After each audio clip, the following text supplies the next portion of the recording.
తిరుమల శ్రీవారి ప్రసాదంలో ఇష్టమొచ్చిన పదార్థాలు వాడారని సీఎం చంద్రబాబు ఆరోపించారు. కల్తీ నెయ్యి వాడిన వారిని వదిలిపెట్టాలా? ఏమీ తెలియని నంగనాచులా మాట్లాడుతున్నారు. 350కి నెయ్యి ఇస్తున్నారంటే ఆలోచించరా? వైసీపీ హయాంలో ప్రసాదం భోజనాలు బాగున్నాయా? విజయవాడ వరదల సమయంలో బ్యారేజీలోకి బోట్లు వదిలారు. ముంబై నటిని ఇబ్బందులు పెట్టిన వారిపై చర్యలు తీసుకుంటే ఎదురు మాట్లాడుతున్నారని దుయ్యబట్టారు. అలాంటి పవిత్రత తిరుమల తిరుపతి దేవస్థానంలో పవిత్ర దెబ్బతీసే పరిస్థితికి వచ్చారు. కడాన మీరు ఒకసారి చూస్తే లడ్డు ప్రసాదం నాసి రకం నెయ్యి వాడారు. మీరు వాడతారా అని మిమ్మల్ని అడుగుతున్నా. దేవునికి పెట్టినప్పుడు ఆవు నెయ్యి వాడతారా లేదా అని మిమ్మల్ని అడుగుతున్నా. అలాంటిది 320 రూపాయలకు నెయ్యి వస్తుందని నాసి రకం వెజిటబుల్ ఫ్యాట్ అని ఎనిమల్ ఫ్యాట్ అని అలాంటివన్నీ దాన్ని కల్తీ నెయ్యి తీసుకొచ్చి దేవుడికి నైవేద్యం పెట్టే పరిస్థితికి వచ్చారు.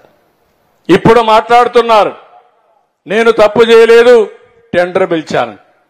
మీ ప్రభుత్వం పిలిచింది, మీరు పిలిచారు.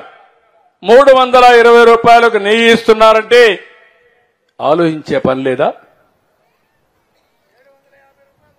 500 రూపాయలు ఉంది. ఆవు నెయ్యికి 500 రూపాయలు కనీసం ఉంది.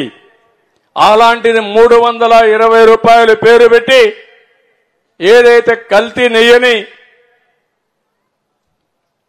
ప్రజల మనోభావాలతో ఆడుకునే విధంగా ఆ నెయ్యి తీసుకొస్తే ఆ మధ్యలో మీరు ఎవరన్నా కొండకు పోయారా?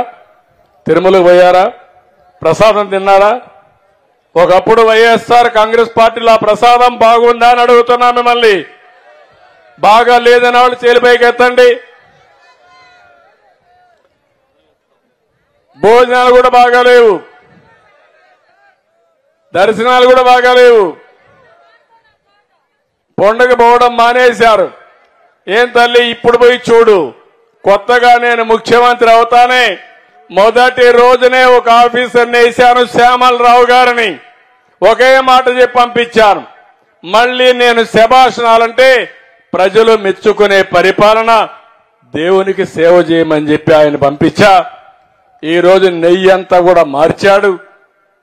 ఏదైతే కర్ణాటక ఫెడరేషన్ నందిని ఉందో ఆ నందిని నెయ్యి కొన్నాడు. ఇప్పుడు ప్రసాదం తిన్నారా అని మిమ్మల్ని అడుగుతున్నా. తిన్నారా ప్రసాదం? అప్పటికిప్పుడు బాగుందా లేదా అని అడుగుతున్నా మిమ్మల్ని. బాగుందంటే చేలిపైకెత్తండి. ఇది సైకో, నువ్వు చెప్పే మాటలకు వ్యత్యాసం. ప్రజలు అడుగుతున్నారు ఇప్పుడు మా మనోభావాలు దెబ్బతీశారని. మనోభావాలు దెబ్బతీసినప్పుడు నాసిరకం నెయ్యి తీసుకొచ్చి కల్తీ నెయ్యి తీసుకొచ్చి ఇష్టానుసారంగా చేసి క్షమించడాన్ని నేరం చేస్తే వదిలిపెట్టాలని మిమ్మల్ని అడుగుతున్నా. వదిలిపెట్టమంటారని మిమ్మల్ని అడుగుతున్నా. నంగనాచిగా మాట్లాడుతున్నారు. ఇక్కడే ఉన్నాడు మీ జిల్లాలో ఒక ఆయన చైర్మన్.